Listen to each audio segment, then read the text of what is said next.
Hello friends, welcome back to geo aspirant YouTube channel. तो कैसे हैं आप सब? उम्मीद करता हूँ अच्छा ही होंगे। तो आज हम स्टार्ट करने वाले हैं ज्योमेट्रिक क्लासिफिकेशन किसका, फोल्ड का। ठीक है, इससे पहले हमने फोल्ड के बारे में डेफिनेशन वगैरह दिखा देना, मॉर्फोलॉजी ऑफ फोल्ड के ऊपर हमने डिस्कस किया। ठीक है, तो फिर आज से हम प्रोसीड करेंगे towards your classification of fold. ठीक है, क्लासिफिकेशन इसका different different type of classification है। मीन्स एक तो है ज्योमेट्रिक क्लासिफिकेशन, ठीक है, और एक है जेनेटिक क्लासिफिकेशन। आफ्टर दैट इसके बाद भी बहुत सारा क्लासिफिकेशन है जो कि ना कि ज्योमेट्रिक में बैठता है ना कि जेनेटिक में बैठता है। फिर वो अलग से और भी क्लासिफिकेशन है। तो क्लासिफिकेशन मतलब जितना हम सोच रहे हैं छोटा, या फिर सिर्फ सिलेबस में सिर्फ लिख दिया है क्लासिफिकेशन ऑफ द फोल्ड, उतना है नहीं। क्लासिफिकेशन को जितना डीप में देखिएगा उतना ज़्यादा, बहुत ज़्यादा वास्ट है। तो इस टॉपिक को हम रेस्ट्रिक्टेड रखने को ट्राई करेंगे। मीन्स एंट्रांस वगैरह में जो भी प्रीवियस ईयर में क्वेश्चन आए हैं या फिर सेमेस्टर वाइज जितना रिक्वायरमेंट है उसके बेसिस पे हम देखेंगे। नहीं तो फिर फोल्ड अगर आप देखते हो, you have different different book. ठीक है, आरजी पार्क का बुक है, एमपी बिलिंग्स है। ठीक है, जितना ज़्यादा आप बुक में देखोगे फोल्ड का क्लासिफिकेशन खत्म ही नहीं होगा। Means you have a large type of fold. ठीक है, वेरियस टाइप ऑफ फोल्ड है। तो अगर आप बुक को सिर्फ फॉलो करते हो तो यहाँ पर आपका बहुत ज़्यादा टाइम भी जाएगा। तो इंस्टेड ऑफ दैट हम ये करेंगे कि प्रीवियस ईयर में किस किस टाइप ऑफ फोल्ड के ऊपर क्वेश्चन आए। सबसे पहले तो ज्योमेट्रिक और जेनेटिक के जो मेन क्लासिफिकेशन है उसको खत्म करेंगे। Then after that previous year में जिस जिस टाइप ऑफ फोल्ड के ऊपर क्वेश्चन आया है उस टाइप्स ऑफ फोल्ड के ऊपर थोड़ा सा कहीं ना कहीं फोकस करने को ट्राई करेंगे। ठीक है, तो स्टार्ट कर देते हैं आज से हमारा जो है ज्योमेट्रिक क्लासिफिकेशन। अब ज्योमेट्रिक क्लासिफिकेशन भी मतलब एक वीडियो में एंड होने वाला नहीं है। क्यों? क्योंकि ज्योमेट्रिक क्लासिफिकेशन को भी डिफरेंट डिफरेंट बेसिस पे फिर क्लासीफाई किया गया है। ठीक है, तो हर वीडियो में कुछ ना कुछ बेसिस के अलोंग जो भी क्लासिफिकेशन है उसको हम देखेंगे। ठीक है, तो स्टार्ट करते हैं with the your based on the sense of curvature. तो कर्वेचर का सेंस के अकॉर्डिंग या फिर अपीयरेंस इन क्रॉस सेक्शन, या फिर कोई भी एक फोल्ड क्रॉस सेक्शन में किस तरीके से दिख रहा है। क्योंकि हमने तो देख लिया ना फोल्ड क्या है, एक अंडुलेशन सरफेस है, लेकिन ये क्रॉस सेक्शन में कैसा दिख रहा है या फिर इसका सेंस ऑफ क्लोजर क्या है, इसके बेसिस पे हम इसको क्लासीफाई करेंगे। ठीक है, तो जब भी आप क्लासीफाई करने जाते हो on the basis of that, तो you have 5 type of fold. क्या क्या है? एंटी फॉर्म, ठीक है, सीन फॉर्म। अब एंटी फॉर्म क्या है, सीन फॉर्म क्या है, देखेंगे one by one, don't worry. Then you have neutral fold, dome and basin.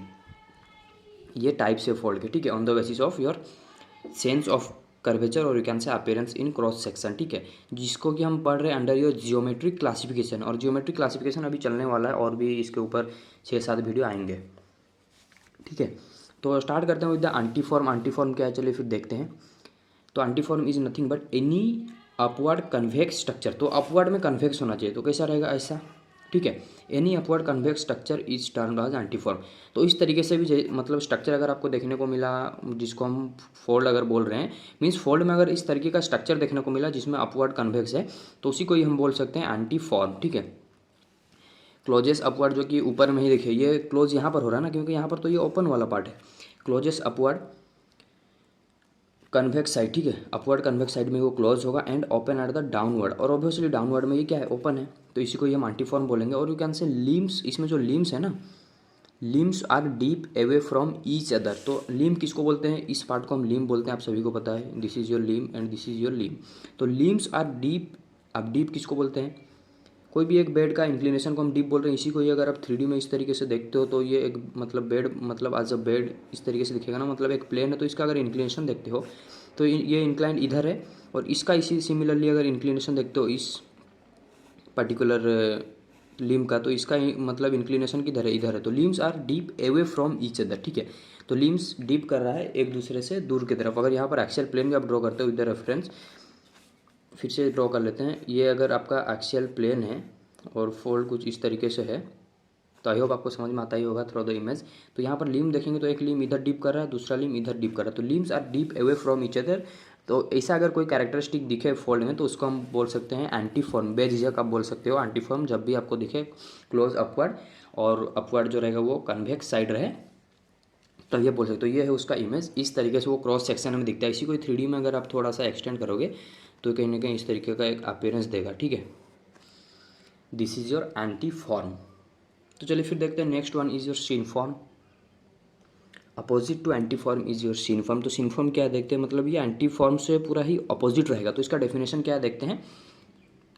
तो एनी डाउनवर्ड, देखिए वहाँ पर हमने क्या देखा था, एनी अपवर्ड कन्वेक्स स्ट्रक्चर। तो यहाँ पर क्या रहेगा? Any downward. तो उसी को अगर आप मतलब इन एंटी फॉर्म हमने इस तरीके का स्ट्रक्चर देखा था, तो यहाँ पर क्या बोला जा रहा है? एनी डाउनवर्ड मतलब नीचे तरफ रहेगा क्या, कन्वेक्स, तो ये पार्ट जो रहेगा ये नीचे तरफ रहेगा, तो इस तरीके से ड्रॉ कर लेते हैं। एनी डाउनवर्ड कन्वेक्स स्ट्रक्चर इस टर्म आज सिन फॉर्म, तो इस तरीके का स्ट्रक्चर को आप क्या बोल सकते हो, सिन फॉर्म बोल सकते हो। ठीक है, इसको 3D में अगर एक्सटेंड करते हैं कुछ इस तरीके से ये दिखेगा। तो आई होप आपको समझ में आता ही होगा, या फिर इसको ही इस तरीके से आप देख सकते हैं, तो इसी को ही हम बोलेंगे सिन फॉर्म। तो इसका और भी कुछ कैरेक्टरिस्टिक देखते हैं। क्लोजेस्ट डाउनवर्ड, ऑब्वियसली अगर डाउनवर्ड में उसका कन्वेक्स स्ट्रक्चर है तो वो क्लोज होगा downward, and open are the upward concave side, और ये ओपन किधर रहेगा, अपवर्ड में रहेगा जो कि कनकेव साइड है, ये है कन्वेक्स। ठीक है, limbs are dip towards each other, यहाँ पर लिम क्या रहेंगे, डीप करेंगे किसके तरफ, एक दूसरे की तरफ। यहाँ पर देखते हैं लिम्स कैसे डीप कर रहे हैं। ये अगर एक्सेल प्लेन एक रेफरेंस हम लेते हैं तो यहाँ पर से अगर लिम का हम मतलब इंक्लिनेशन देखेंगे तो इस तरीके से इंक्लिनेशन अगर आप देखते हो, if this is your horizontal surface, तो लिम क्या कर रहा है, इधर ये लिम इंक्लाइन कर रहा है, इधर ये लिम, तो लिम क्या कर रहा है, एक दूसरे की तरफ इंक्लाइन कर रहा है। इससे पहले हमने देखा था ये एक लिम इधर इंक्लाइन कर रहा था, और ये लिम का जो इंक्लिनेशन था या फिर यू कैन से डीप जो था अलग अलग था। यहाँ पर डीप एक तरफ आ रहा है, तो यहाँ पर हम बोल सकते हैं limbs are dip towards each other, तो इसको ही हम बोलेंगे सिन फॉर्म। ठीक है, then you have neutral fold. अब न्यूट्रल फोल्ड क्या है, a fold that closes sideward. ठीक है, मतलब साइड वाइज अगर कोई भी फोल्ड क्लोज होता है तो उसको हम बोलेंगे साइड वाइज। मीन्स अभी हमने देखा एक तो अपवर्ड क्लोज हो रहा था, एक डाउनवर्ड, बट अब ऐसा क्या होगा, साइड वाइज ऐसे क्लोज अगर होता है तो इस कंडीशन में हम बोल सकते हैं हाँ this is your a type of neutral fold. ठीक है, इसको भी आप न्यूट्रल फोल्ड बोल सकते हो क्योंकि ये साइड वाइज क्लोज हुआ है। अभी कौन सा साइड हो रहा है, राइट लेफ्ट हम नहीं बोल सकते, क्योंकि मे भी वो कभी कभी राइट में क्लोज होगा, कभी लेफ्ट में क्लोज होगा, डिपेंडिंग अपॉन द नेचर या फिर किस तरीके से फोर्स वगैरह लग रहा है। ठीक है, मैकेनिज्म जब देखेंगे तो और भी थोड़ा ये क्लैरिटी आपको मिलेगा। तो ये है न्यूट्रल फोल्ड जहाँ पर कि क्लोज होगा साइड वाइज। तो इमेज देख लेते हैं क्रॉस सेक्शन में। ये देखिए सिन फॉर्म किस तरीके से रह सकता है, अभी हमने देखा ये सिन फॉर्म है क्रॉस सेक्शन में, और similarly these are your neutral fold. ठीक है, न्यूट्रल फोल्ड जो साइड वाइज क्लोज है, सिन फॉर्म क्या था, डाउनवर्ड क्लोज था, और डाउनवर्ड जो रहेगा वो कन्वेक्स साइड रहेगा, अपवर्ड में कनकेव साइड रहेगा, and limbs are dip towards each other. Next one is your dome. ठीक है, अब डोम क्या है, आप सभी को पता होगा डोम और बेसिन के बारे में कहीं ना कहीं थोड़ा सा आइडिया होगा। ठीक है, तो डोम बेसिन को थोड़ा सा पहले देखते हैं, देन उसका डेफिनेशन वगैरह जो भी उसके बाद जो भी उसका इंक्लिनेशन डीप वगैरह रहेगा वो देखेंगे। डोम किसको बोल रहे हैं, इस तरीके का स्ट्रक्चर रहेगा, लेकिन ये कैसे रहेगा, एक पॉइंट से सब तरफ, जैसे आप पहाड़ देखते हो एक पॉइंट से वो सब तरफ क्या रहेगा, मतलब डीप करता है, तो समझ में आता ही होगा आपको आई होप। तो उसको ही हम बोलते हैं डोम। और सिमिलरली बेसिन क्या बोलते हैं, इस तरीके का स्ट्रक्चर को बेसिन बोलते हैं, लेकिन ये 3D में रहेगा, मीन्स चारों तरफ से ये इस तरीके से एक पॉइंट पे आके ये कन्वर्ज होगा, तो उसको हम क्या बोलते हैं, बेसिन। और इसी को ही अगर आप रिवर्स कर देते हो तो वो क्या बन जाएगा, डोम, कुछ इस तरीके से, मतलब हर तरफ आगे पीछे साइड हर तरफ वो अगर इंक्लाइन रहेगा तो इसको हम डोम बोलते हैं। तो आपको आई होप समझ में आ गया होगा डोम और बेसिन। तो फिर डेफिनेशन वाइज इसको देखते हैं, अन एंटी फॉर्मल स्ट्रक्चर। तो डोम क्या है, एक एंटी फॉर्मल स्ट्रक्चर। क्यों एंटी फॉर्मल, क्योंकि एंटी फॉर्म में हमने क्या देखा, क्लोजेस अपवर्ड, और वो कौन सा साइड रहेगा, कन्वेक्स साइड रहेगा अपवर्ड में। तो डोम में भी ये देखिए अपवर्ड में क्या रहता है, कन्वेक्स साइड ही रहेगा ना, और ये मतलब अपवर्ड क्लोज हो रहा है, तो इसीलिए हम इसको बोल सकते हैं an antiformal structure with no distinct trend of hinge line. यहाँ पर हिंज लाइन का डिस्टिंक्ट ट्रेंड आपको पता नहीं चला, क्योंकि वो मल्टीपल डायरेक्शन में वो स्लोप दिखा रहा है। ठीक है, अब हिंज लाइन क्या है, इससे पहले हमने मॉर्फोलॉजी ऑफ फोल्ड में देखा था, प्लंजेस इन ऑल डायरेक्शन। ये प्लंज कहाँ करेगा, ऑल डायरेक्शन। आप प्लंज क्या आप बोलोगे, ठीक है, थोड़ा सा इसको एक्सप्लेन कर लेते हैं, लेकिन ये चीज़ भी हमने प्लंज को भी प्रीवियस वीडियो में देखा था। ये क्या है आपका फोल्ड का एक्सिस, अगर इसको हम देखते हैं तो दिस इज योर फोल्ड का एक्सिस, बट फोल्ड का एक्सिस इस तरीके से रहना चाहिए, लेकिन ये कहीं ना कहीं इंक्लाइंड है। This inclination is known as your plunging. ठीक है, मतलब ये अगर स्ट्रेट रहता तो ये प्लंजिंग नहीं दिखाता, लेकिन ये स्ट्रेट नहीं है, इंक्लाइंड दिखा रहा है, तो इसको ही हम बोल देंगे प्लंज। ठीक है, तो प्लंजेस इन ऑल डायरेक्शन, क्यों ऑल डायरेक्शन में प्लंज होगा, आप डोम को इमेजिन कीजिए, यहाँ पर भी देखिए हर एक मतलब एक्सिस इंक्लाइंड रहेगा। अगर यहाँ पर से हॉरिजॉन्टल ले लेते हैं, मतलब एक रेफरेंस के लिए हॉरिजॉन्टल सरफेस लेते हैं, हर डायरेक्शन में आप अगर मेजर करते हो कहीं ना कहीं कुछ एंगल के साथ चारों तरफ वो मतलब दिखाएगा कि वो इंक्लाइंड है। तो इसीलिए हम बोल रहे हैं plunges in all direction, her direction में, क्योंकि हर पॉसिबल डायरेक्शन में डोम में प्लंज आपको देखने को मिलेगा। तो इसी ऑल डायरेक्शन में जो प्लंजिंग देखने को मिलता है उसी को हम बोलते हैं क्वाक्वावर्सल डीप। ठीक है, क्वाक्वावर्सल डीप किसको बोलते हैं, जब प्लंजेस इन ऑल डायरेक्शन आपको देखने को मिले तो उसको ही हम बोलते हैं, मतलब जितना भी पॉसिबल डायरेक्शन है हर डायरेक्शन में आपको प्लंजिंग देखने को मिले रिगार्डिंग योर डोम, तो उसको ही हम बोलेंगे quaquaversal dip. Dome is also known as pericline. Dome को पेरिक्लाइन भी कभी कभी डिफरेंट डिफरेंट ऑथर के द्वारा बोला जाता है, ठीक है। Then next one is your basin. Basin क्या रहेगा, डोम का रिवर्स रहेगा। किस तरीके से, तो बेसिन का स्ट्रक्चर देखते हैं, कुछ इस तरीके से बेसिन रहेगा, ठीक है।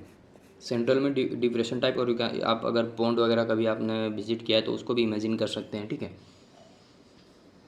तो basin is a syn, obviously ये क्या रहेगा, सीन फॉर्मल डिफ्लेशन, क्योंकि सीन फॉर्मल में हमने देखा जो कि डाउनवर्ड क्लोज रहेगा, और डाउनवर्ड मतलब आपको कॉन्वेक्स साइड देखने को मिलेगा जिधर वो क्लोज रहेगा, और अपवर्ड जो ओपन रहेगा that is your concave side.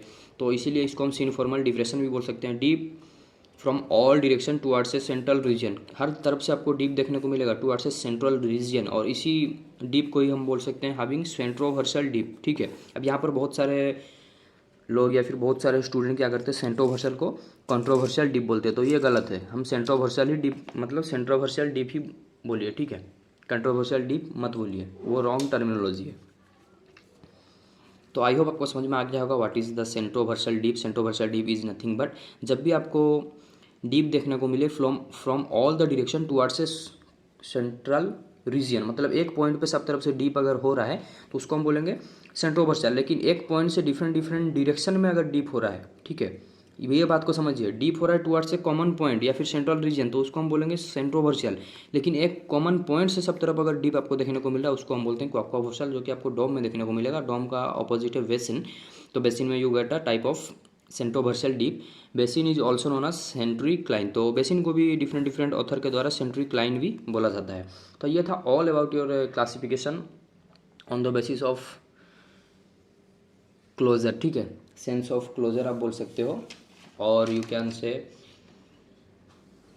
Cross section view, ठीक है। तो उसके बेसिस पे sense of closure, sense of curvature के बेसिस पे हमने क्लासीफाई किया फोल्ड को।